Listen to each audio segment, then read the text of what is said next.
In this episode, we take up one of my personal favorites, Spectre of the Gun.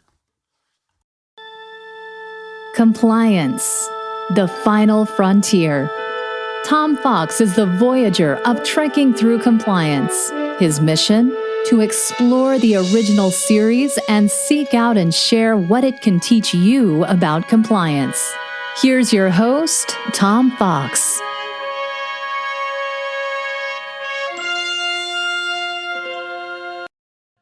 Trekking Through Compliance, Episode 61, Spectre of the Gun.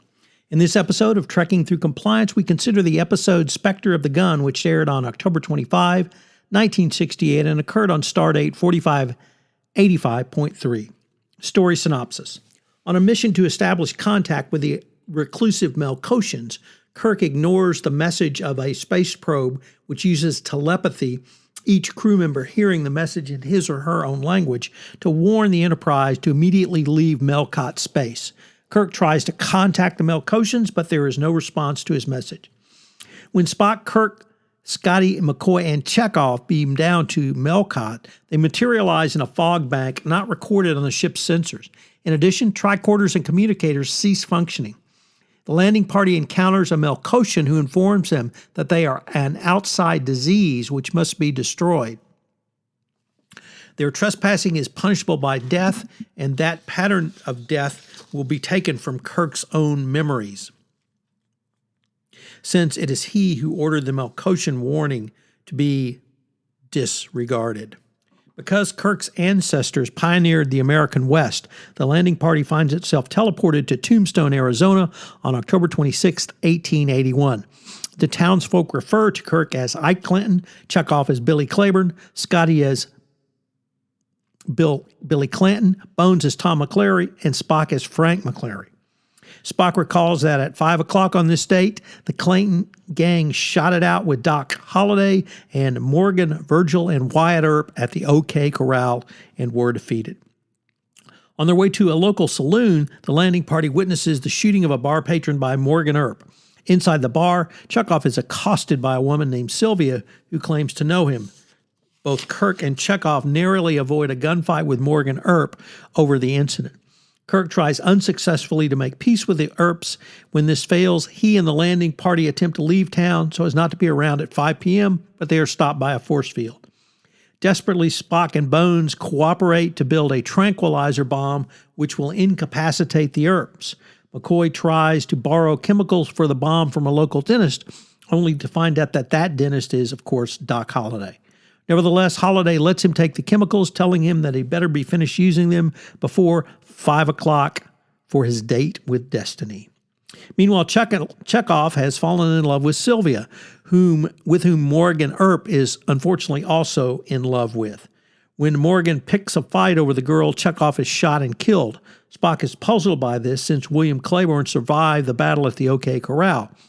Kirk takes it to mean that the outcome of the conflict does not necessarily correspond to the historical outcome. Kirk tries to get the sheriff to call the shootout off, but finds he is more interested in having the Clanton gang kill the Earps. With time running out, Scotty volunteers to test the potions Bones has cooked up. Despite Bones' careful preparation, it does not work. Spock is the only one who understands the significance of this fact, saying, "You do not seem to understand. It did not function, but it must function." Spock realizes that nothing around them is real, and the whole scenario is taking place in their minds.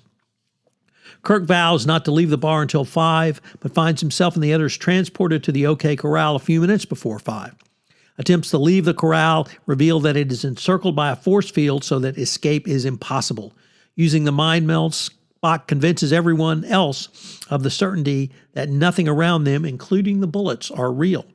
So convinced, the Earps shoot their imaginary bullets right through the landing party.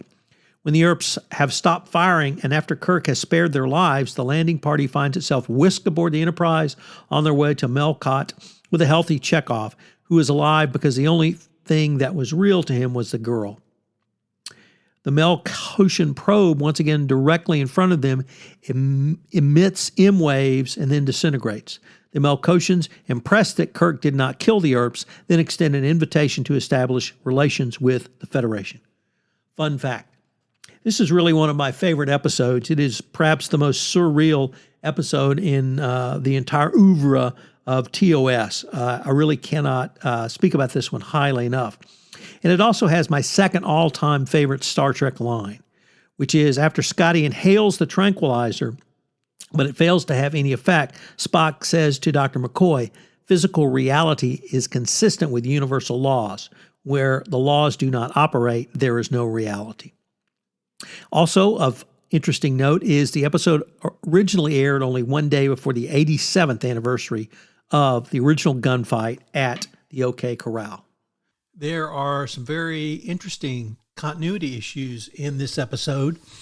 This is the first of 3 episodes that confirm Uhura's native language of Swahili, the other 2 being the man-trap and the changeling. This is the second time that McCoy believes he cannot be harmed by a weapon, this time due to Spock's convincing him in a mind meld. The first time where he stands his ground was as the Black Knight charged him in Shore Leave from Season 1. In that episode, the strategy was unsuccessful as the lance was a real, not an illusion. This is the only episode to end with the Enterprise heading towards a planet. Star Trek visited characters in the Old West in TNG, A Fistful of Dollars. That episode used outdoor sets, something the original series was unable to do due to budget constraints. Prior to the release of the new Star Trek movie franchise by J.J. Abrams, i.e. the Kelvin timeline, this episode was the only time in a Star Trek series or film in which James T. Kirk is referred to as Mr. Kirk rather than his usual title of captain and, of course, later admiral. I hope you enjoy this episode of Trekking Through Compliance, and I hope you'll check out Spectre of the Gun. So what are today's compliance lessons learned?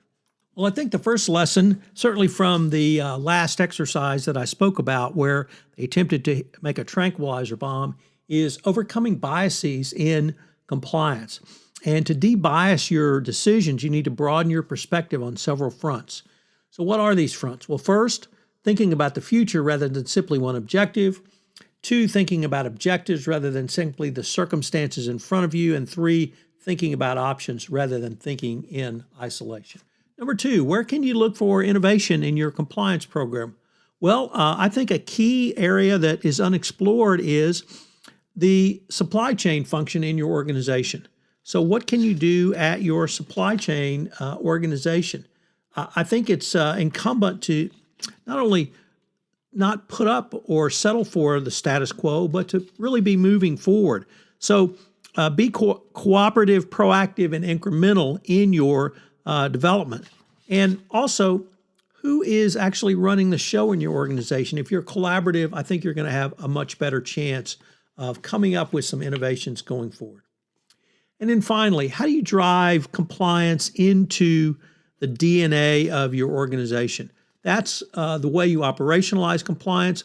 And the truth is that traditional-looking companies have to shake up their approach for driving compliance into the DNA of the organization. And so you need to think about a way to do so going forward.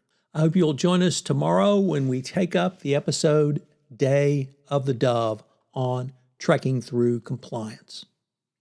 If you enjoyed this episode of Trekking Through Compliance, you can help it grow by sharing it with the biggest Trek fan you know.